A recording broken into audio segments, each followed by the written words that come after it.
Dans l'Église de Dieu, il y a toujours eu deux groupes de personnes, les chrétiens spirituels et les chrétiens charnels. Voici ce que la Bible nous dit. Pour moi, frères, ce n'est pas comme à des hommes spirituels que j'ai pu vous parler, mais comme à des hommes charnels, comme à des enfants en Christ. Je vous ai donné du lait, non de la nourriture solide, car vous ne pouviez pas la supporter, et vous ne le pouvez même pas à présent, parce que vous êtes encore charnels. En effet, puisqu'il y a parmi vous de la jalousie et des disputes, n'êtes-vous pas charnels et ne marchez-vous pas selon l'homme? Quand l'un dit « Moi je suis de Paul » et un autre « Moi d'Apollos », n'êtes-vous pas des hommes? Très souvent, l'immaturité dans l'assemblée se manifeste par des disputes, des bouderies, des clans, des divisions, des caprices, de la jalousie, de la fausse modestie, un manque de discernement, de faux jugements et une incapacité à comprendre les choses spirituelles. Et là, c'est dangereux. La maturité spirituelle est l'état de développement complet des éléments spirituels qui constituent l'homme intérieur. Malheureusement, dans l'Église de Dieu, tous les chrétiens ne parviennent pas à atteindre ce niveau et finalement restent au stade de l'enfance. C'est là que nous pouvons parler d'immaturité spirituelle. L'immaturité n'est pas toujours une question de jeunes convertis en fait. Certains chrétiens ayant des années de conversion, ou même étant reconnus dans le ministère, n'arrivent pas à atteindre le stade de la maturité et demeurent toujours au stade de l'enfance. L'immaturité spirituelle révèle soit notre ignorance concernant les choses de Dieu, ou alors notre égoïsme et notre orgueil. Lorsque j'étais enfant, je parlais comme un enfant. Je pensais et je raisonnais en enfant.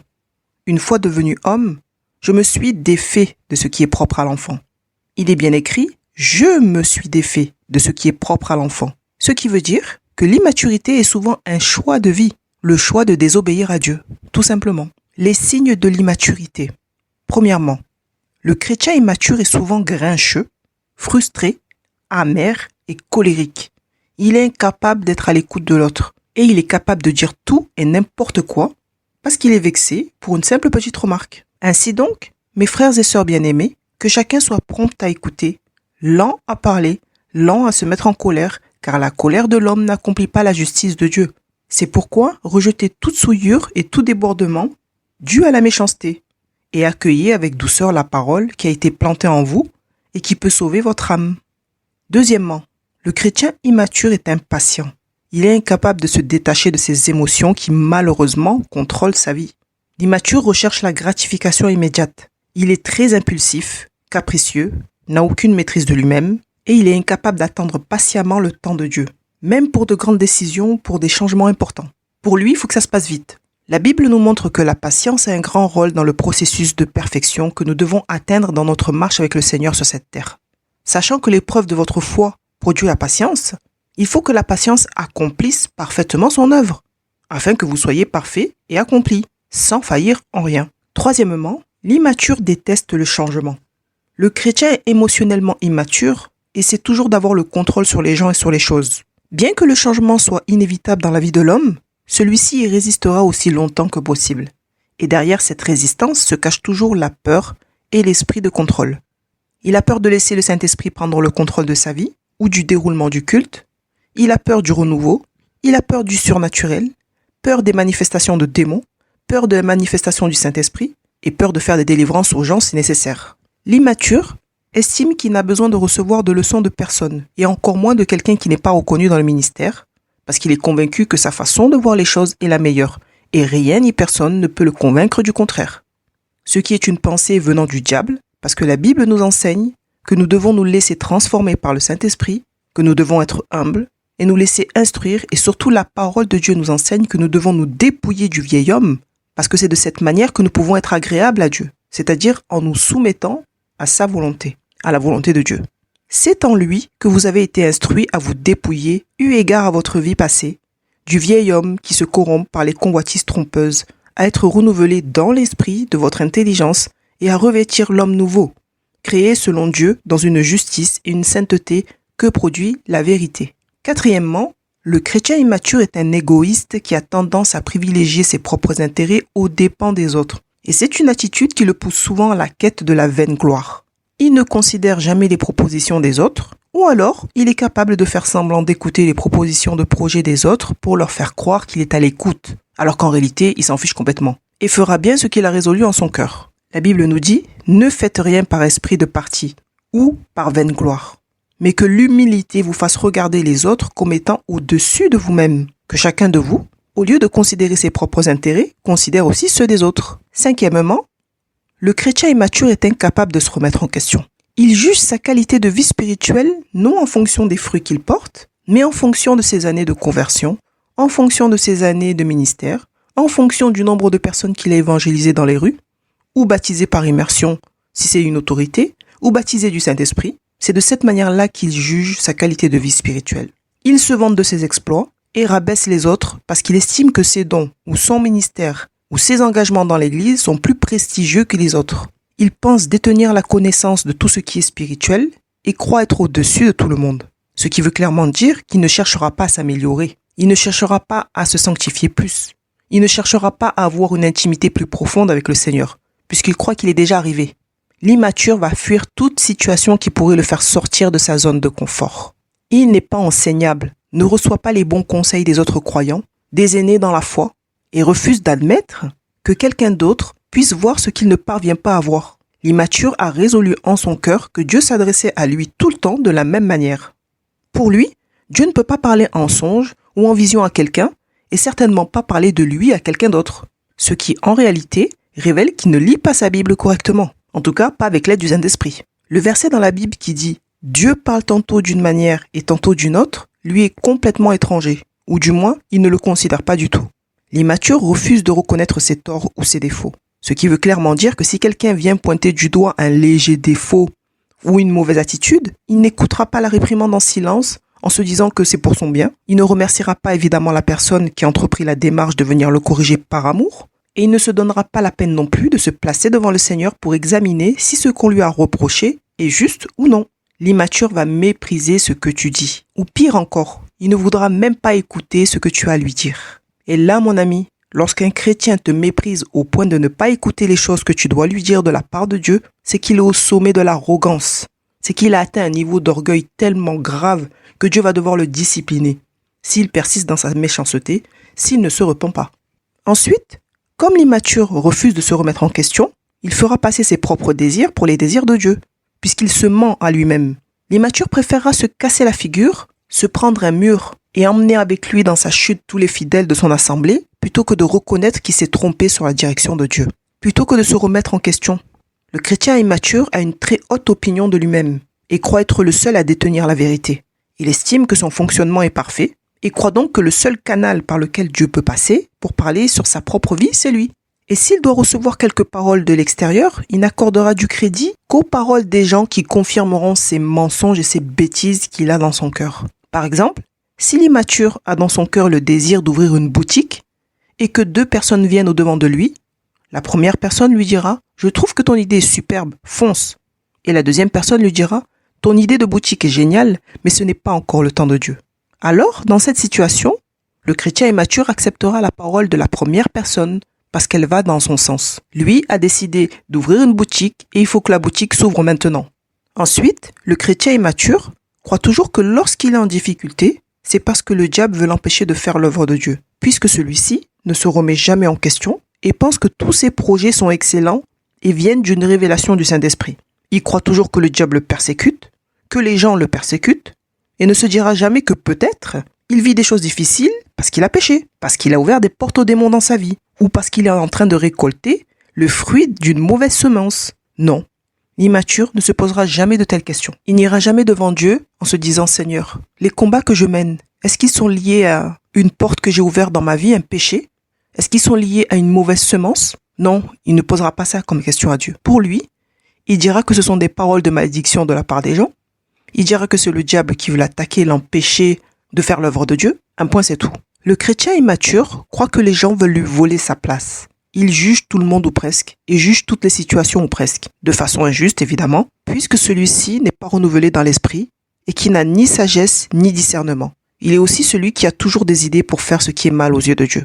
Frères et sœurs, ne raisonnez pas comme des enfants. Au contraire, pour le mal, soyez des bébés, mais par rapport au raisonnement, soyez des adultes. Pour faire le mal, l'immature est toujours un génie. Mais lorsqu'il s'agit de demander pardon et de réparer les dégâts, il ne sait généralement ni former les mots, ni comment faire. Et il commence à bégayer. Il commence à faire le timide et regarde ses pieds. en l'air, à droite, à gauche. Il ne sait plus comment gérer la situation. Le chrétien immature fait souvent preuve d'hypocrisie et de fausse modestie.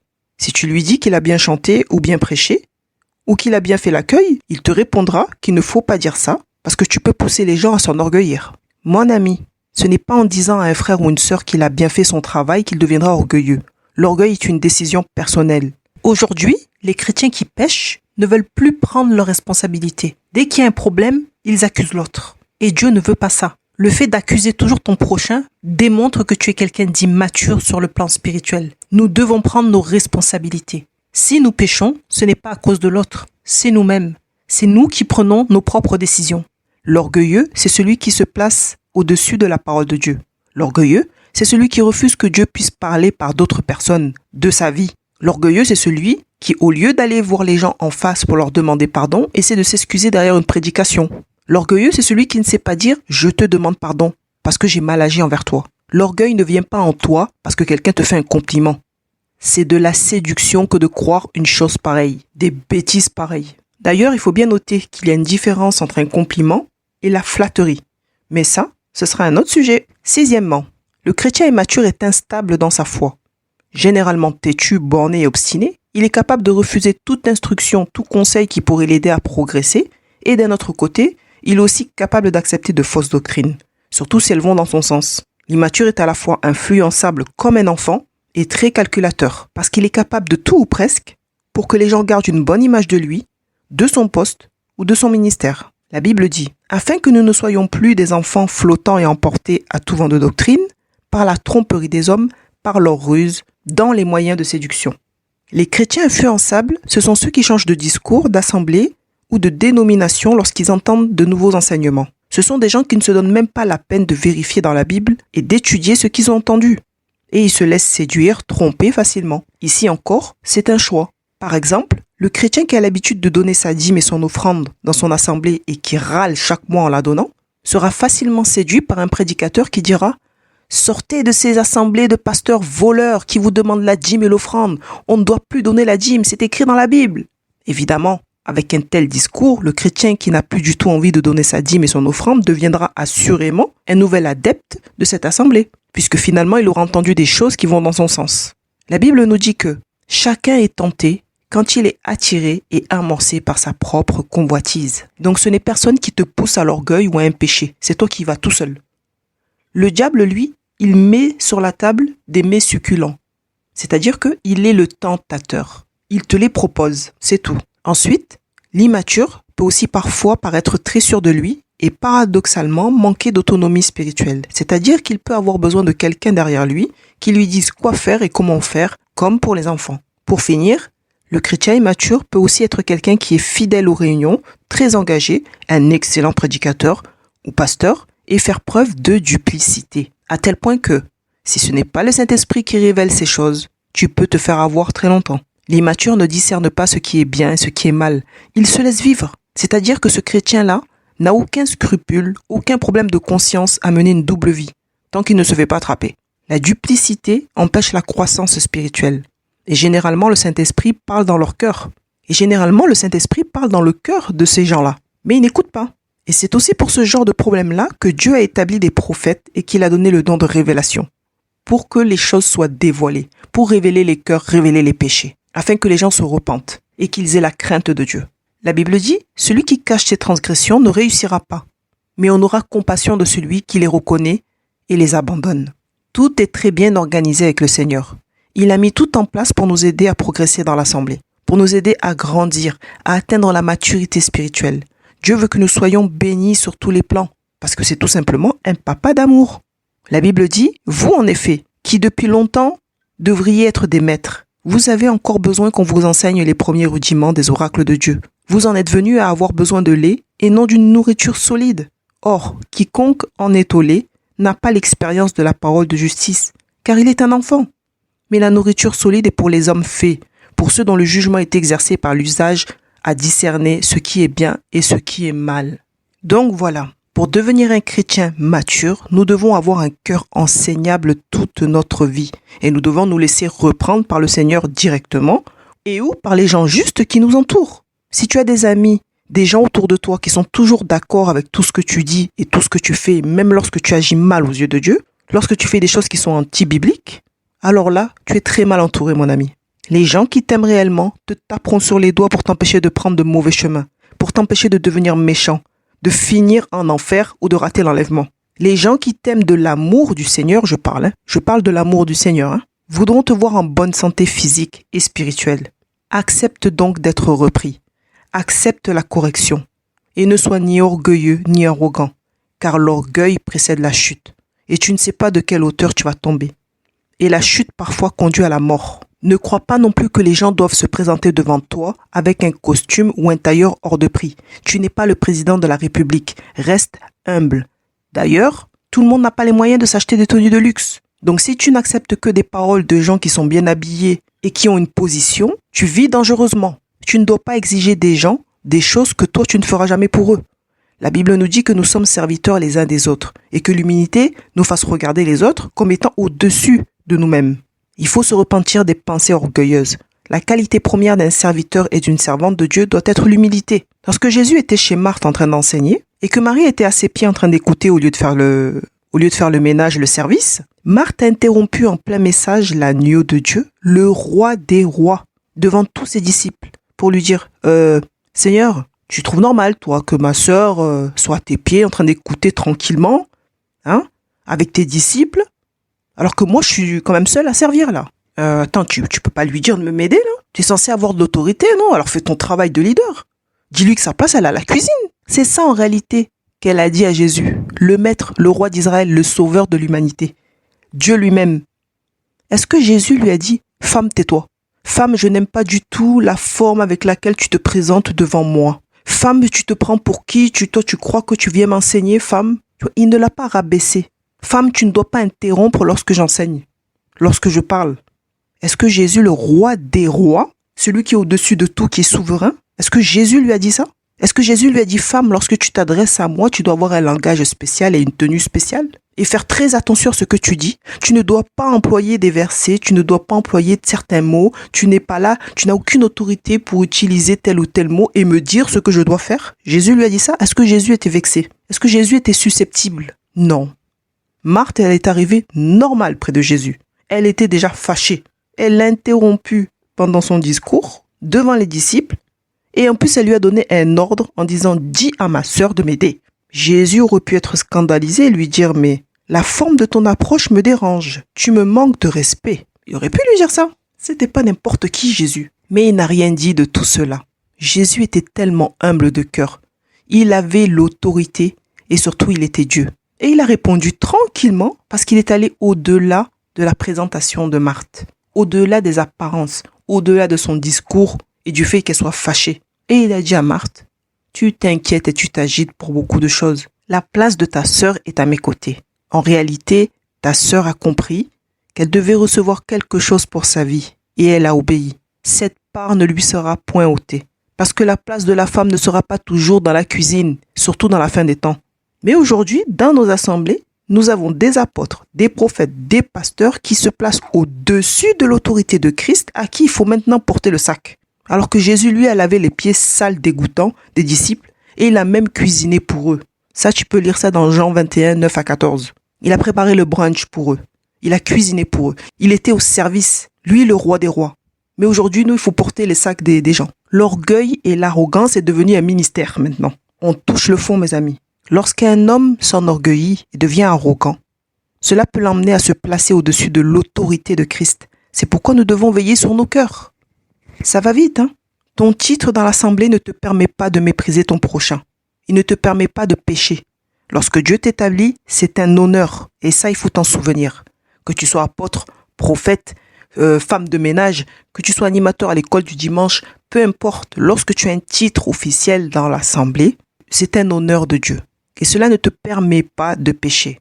Lorsque Dieu t'établit, c'est un honneur qu'il te fait. Et ce n'est pas toi qui vas choisir la personne que Dieu a décidé d'utiliser pour impacter ta vie. Parce que Dieu peut utiliser une personne pour te parler, pour révéler tes péchés en toi, là, que tu es en train de cacher, pour révéler ta mauvaise vie, pour montrer que tu n'es pas sur le bon chemin. Il peut même utiliser quelqu'un que tu détestes, quelqu'un que tu méprises. Alors fais attention à toi, mon ami. Fais très attention à toi. Si tu te fies à l'apparence, tu perdras beaucoup de bénédictions. Tu prendras du retard dans ta destinée. Et tu peux même mettre toute ta maison en danger à cause de ton orgueil, à cause de ton mauvais cœur. On ne doit pas se placer au-dessus de la parole de Dieu, au-dessus de l'autorité de Dieu. Restons sagement à notre place. Recherchons la paix et l'humilité en tout temps et acceptons d'être enseignés par Dieu. La parole de Dieu nous invite à rechercher la paix et l'humilité en tout temps. Et nous devons accepter d'être enseignés par Dieu qui nous aime et qui veut nous bénir en toutes choses. Que Dieu te bénisse abondamment. C'était la sœur Charlène pour te servir.